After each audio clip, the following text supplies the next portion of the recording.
कल इसमें तुम्हें फॉर्मूलेस पता होने चाहिए। सबसे पहले ड्रेन करंट का क्या फॉर्मूला होता है, half into mu N C O X W by L V G S minus V T H का होल स्क्वायर। ठीक है, यही होता है फॉर्मूला। अब इसके बाद हमें क्या निकालना होता है, हमेशा ड्रेन करंट, पूछे या ना पूछे ये निकाल के आना, क्योंकि हर केस में तुम्हें ड्रेन करंट चाहिए होगा। हाफ पता है, mu N C O x की वैल्यू पता है 90 माइक्रो एम्पियर पर वोल्ट का स्क्वायर। तो ना ये माइक्रो है, माइक्रो को कन्वर्ट कर दो, कितना हो जाएगा 90 इंटू 10⁻⁻6। अब उसके बाद W by L, W by L कितना हो जाएगा 2/0.18। VGS is the gate to source voltage. ठीक है, तो गेट टू सोर्स वोल्टेज कितना हो जाएगा हमारे पास,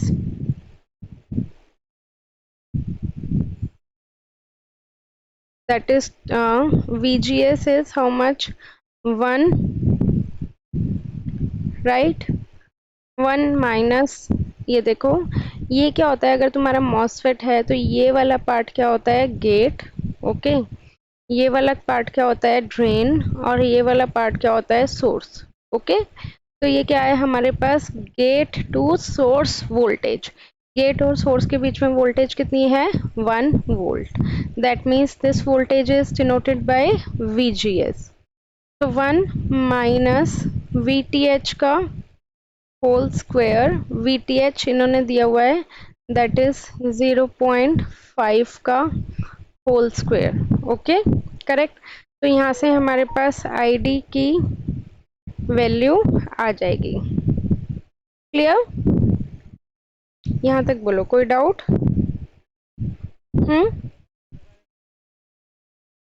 नहीं नहीं नहीं, V is equal to I R वाला फॉर्मूला नहीं लगेगा, ID आ गया। अब now they are asking the change in drain voltage, तो you will have the formula जो मॉसफेट में यूज होते हैं, VDS is equal to VDD minus ID RD। Okay, and for this one V एक और फॉर्मूला होता है that is VDS is equal to VGS minus VTH।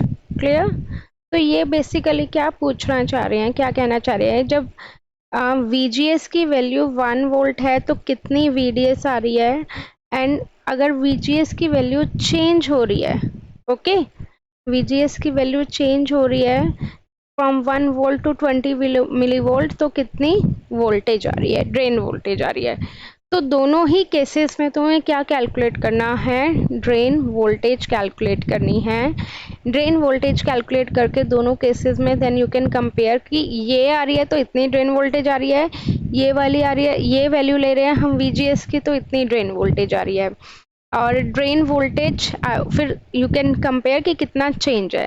तो drain voltage is denoted by VD, VD is equal to how much ID into RD। तो पहले वाले case में जब you have taken VGS as 1 volt, तो ID तुम्हारे पास कुछ आएगी, you can substitute it ID, then you will get 5, RD they have mention 5 kilo. ठीक है, from there you can get VD1। Similarly in the second case VD2 is equal to ID into RD, तो ID2 drain current, अगर VGS की value now next time will take 20 millivolt, 20 into 10⁻⁻3, तो ID की भी value change हो जाएगी, तो ID2 RD same 5, तो VD2। Next you can do the change in drain voltage that would be VD1 minus VD2। तो ये तुम्हारा आंसर आ जाएगा। ओके, तो सबसे पहले इसमें 3 टर्मिनल होते हैं, सोर्स टर्मिनल, गेट टर्मिनल और ड्रेन टर्मिनल। अब हमने जो ये बॉडी ली है ये सब इसकी ये पी टाइप सबस्ट्रेट की है, मतलब पी टाइप सबस्ट्रेट मतलब जो मेन तुम्हारी बॉडी है, मेन तुम्हारा जो सेमीकंडक्टर है वो कौन सा है, पी टाइप का, और इसमें हमने क्या कर दी, एन टाइप की डोपिंग कर दी। तुम्हें पता है ना डोपिंग कैसे करते हैं, लाइक एडिंग इम्प्योरिटीज, तुम्हारे पास प्योर पी सेमीकंडक्टर था और उसमें तुमने N पॉजिटिव की क्या कर दी, डॉपिंग कर दी। ठीक है, ये चीज़ क्लियर है, बोलो यहाँ तक कोई डाउट? अब इसके बाद हमारे पास क्या हो जाता है, इसके बाद हमारे पास हमें क्या देनी होती है, सप्लाई देनी होती है। सप्लाई हम हमेशा कैसे देते हैं वो ध्यान से देखना। यहाँ पे P पॉजिटिव है, तो पॉजिटिव है तो बहुत सारे क्या होंगे, होल्स होंगे, करेक्ट। बहुत सारे क्या होंगे, होल्स होंगे, बट उसमें हमारे पास एक या दो या तीन इलेक्ट्रॉन्स होंगे। तो गेट को हम हमेशा पॉजिटिव से कनेक्ट करते हैं, सोर्स को हम हमेशा नेगेटिव से कनेक्ट करते हैं।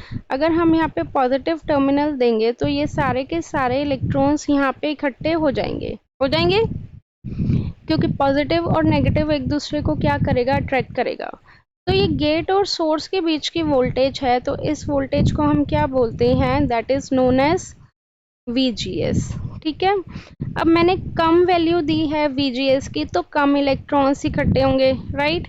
और अगर मैं वैल्यू बढ़ा रही हूँ VGS की वैल्यू मैं इंक्रीज कर रही हूँ तो ज़्यादा से ज़्यादा नंबर ऑफ इलेक्ट्रॉन्स इकट्ठे होंगे, मैं बढ़ाई जा रही हूँ। अब देखो यहाँ पे भी क्या है, N रीजन, और यहाँ पे भी क्या है, N रीजन, और यहाँ पे भी क्या हो जाएंगे, N नंबर ऑफ इलेक्ट्रॉन्स, बहुत सारे इलेक्ट्रॉन्स। तो बेसिकली ये क्या हो जाएगा, N रीजन। तो ये जो बीच में चैनल बना लेता है, ये कौन सा चैनल बना लेगा, N चैनल। कौन सा चैनल बना लेगा, N चैनल। क्योंकि डिप्लीशन रीजन तो वही होता है ना जहाँ पे तुम्हारा P टाइप और N टाइप हो, तो बीच में दीवार बन जाती है डिप्लीशन रीजन की। बट अगर तुम्हारा दोनों ही N रीजन हो तो ये दीवार अपने आप हट जाएगी, तो डिप्लीशन रीजन नहीं रहेगा। तो सेम चीज़ यहाँ पे हुई कि यहाँ पे हमारे पास सारे N नंबर ऑफ इलेक्ट्रॉन्स हैं, यहाँ पे भी N है, तो नेगेटिव नेगेटिव ने बीच की ये जो दीवार है ये हटा दी। क्लियर, ठीक है। ज़्यादा वोल्टेज दिए तो ज़्यादा लंबी, ज़्यादा इलेक्ट्रॉन्स होंगे और ज़्यादा ये चैनल बड़ा होगा। कम वोल्टेज देंगे तो कम इलेक्ट्रॉन्स होंगे और चैनल कम होगा। अब ये देखो, एक तरह से तुम ये लगा लो, ये रास्ता है, ये गली है, इसमें से जाना है, राइट। इसमें से क्या करना है, जाना है। तो जितना ज़्यादा बड़ा रास्ता होगा उतना ज़्यादा नंबर ऑफ इलेक्ट्रॉन्स जाएंगे, जितना छोटा रास्ता होगा उतने कम लोग जा पाएंगे, राइट। तो ज़्यादा वोल्टेज दोगे तो ज़्यादा इलेक्ट्रॉन्स आएंगे, तो ज़्यादा बड़ा रास्ता बन जाएगा, तो ज़्यादा इलेक्ट्रॉन्स जाएंगे तो ज़्यादा करंट फ्लो करेगा, राइट। अब ये जो करंट फ्लो करता है ये तुम्हारा कैसे करता है, ड्रेन टू सोर्स। करंट कैसे जाता है, ड्रेन टू सोर्स। अब देखो ट्रिक क्या है इनकी, तुम VGS को कम कर रहे हो, कम किसको कर रहे हो, VGS को, तो तुम्हारी करंट कम हो रही है जो सोर्स टू ड्रेन में जा रही है, समझ रहे हो। और अगर तुम VGS को बढ़ा रहे हो तो तुम्हारी करंट ज़्यादा हो रही है जो ड्रेन टू सोर्स में जा रही है।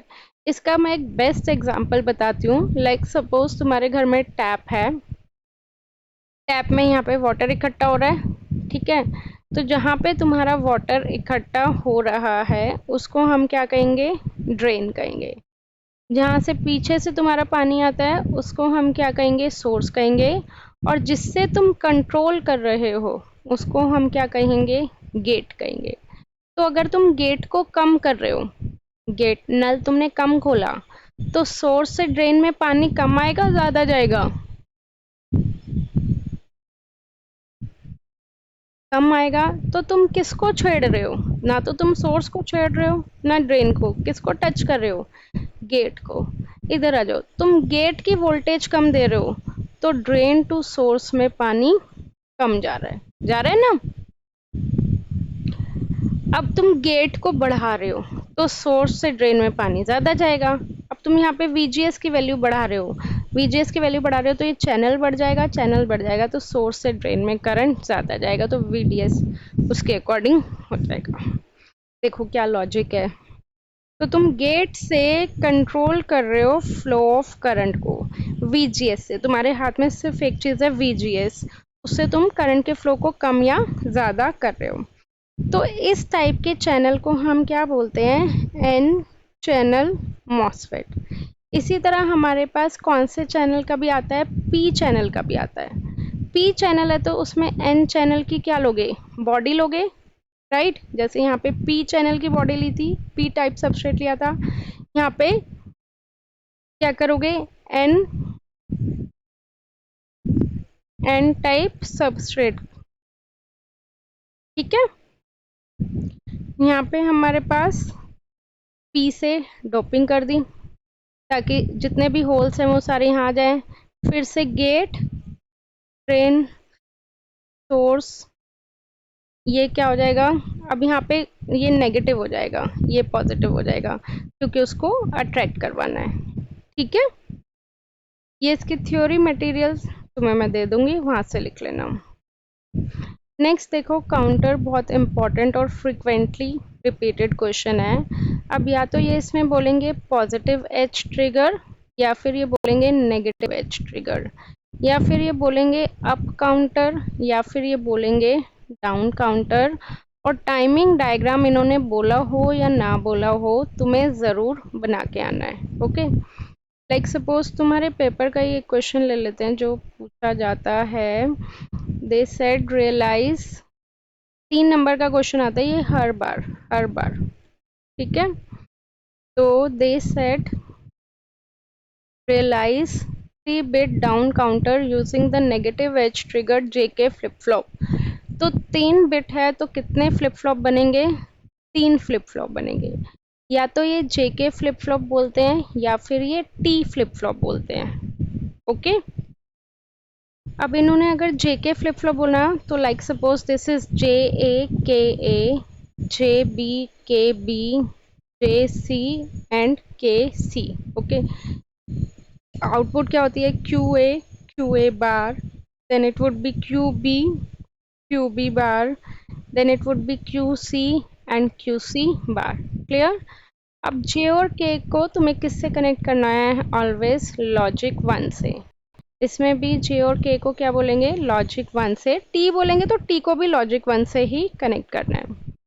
Now they set down counter, down counter में जो भी QA बार आउटपुट आएगी वो तुम्हारी क्लॉक बनेगी नेक्स्ट साइकिल की।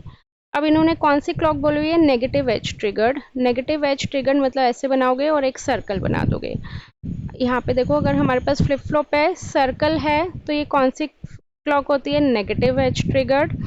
ये हमारे पास सर्कल है तो ये कौन सी क्लॉक होती है, positive edge triggered. Clear, sorry, positive में सर्कल नहीं होता, नेगेटिव में सर्कल होता है, ये डिफरेंस है।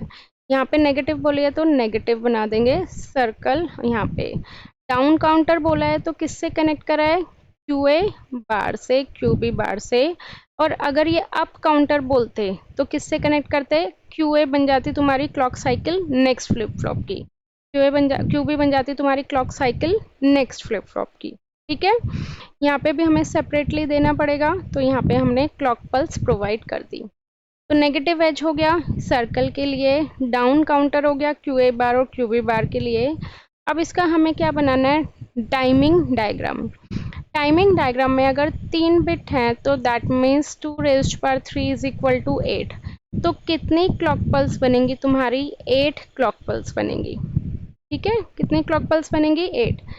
ज़्यादातर तुम्हें 3 ही बिट पूछते हैं, तो 3 की 8, तो एक पॉजिटिव नेगेटिव। तो ये हो गई तुम्हारी जो एक नेगेटिव एक positive, first clock cycle, second, third, fourth, fifth, sixth, seventh, 8। Clear.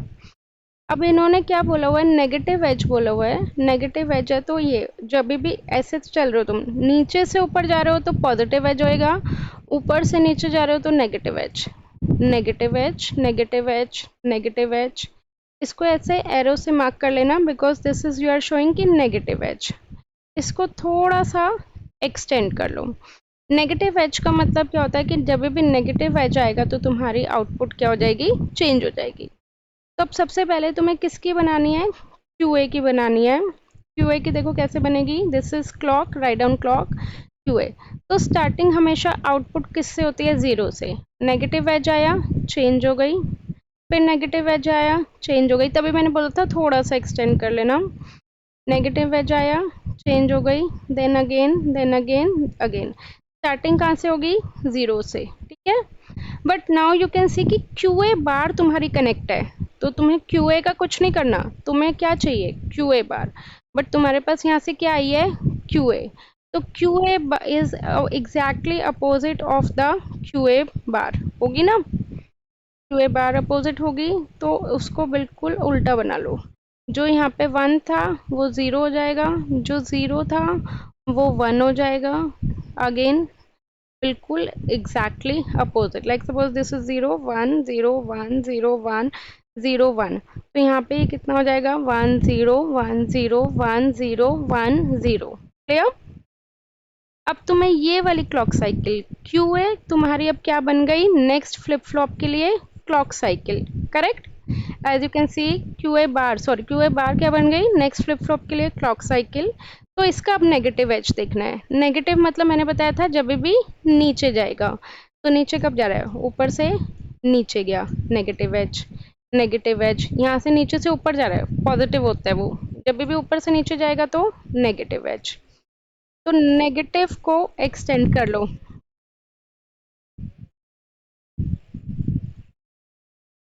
Arrow का डिफरेंस है, अगर तुम पॉजिटिव देखते हैं ना यहाँ से तो ये वाला बनता। नेगेटिव एज फिर से स्टार्टिंग कहाँ से होगी, जीरो से। नेगेटिव एज आया चेंज हो गया, नेगेटिव एज आया चेंज हो गया, नेगेटिव एज आया चेंज हो गया, नेगेटिव एज आया चेंज हो गया। ये क्या बन गए तुम्हारे क्यू बी। ठीक है, ये क्यू ए बार की क्लॉक पल्स नेक्स्ट साइकिल बन गई थी, और ये तुम्हारी जो आउटपुट आई है वो क्यू बी। अब अगेन तुम्हें क्यू बी तो नहीं चाहिए, तुम्हें क्या चाहिए, क्यू बी बार चाहिए। करेक्ट? तो क्यू बी बार फिर से उसका उल्टा बना दोगे।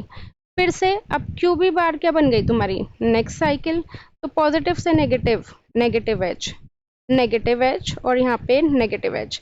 तो अब बस सिर्फ तुम्हें नेगेटिव एज को ही एक्सटेंड करना है। ये कर लिया नेगेटिव एज को एक्सटेंड, देन क्यू सी बनानी है। क्यू सी तो जीरो से स्टार्ट कर रहे हो, नेगेटिव एज आया चेंज हो गया, नेगेटिव एज आया चेंज हो गया, तो ये क्या हो गया हमारे पास Q C. Then similarly you can draw Q C bar. तो ये हमारे पास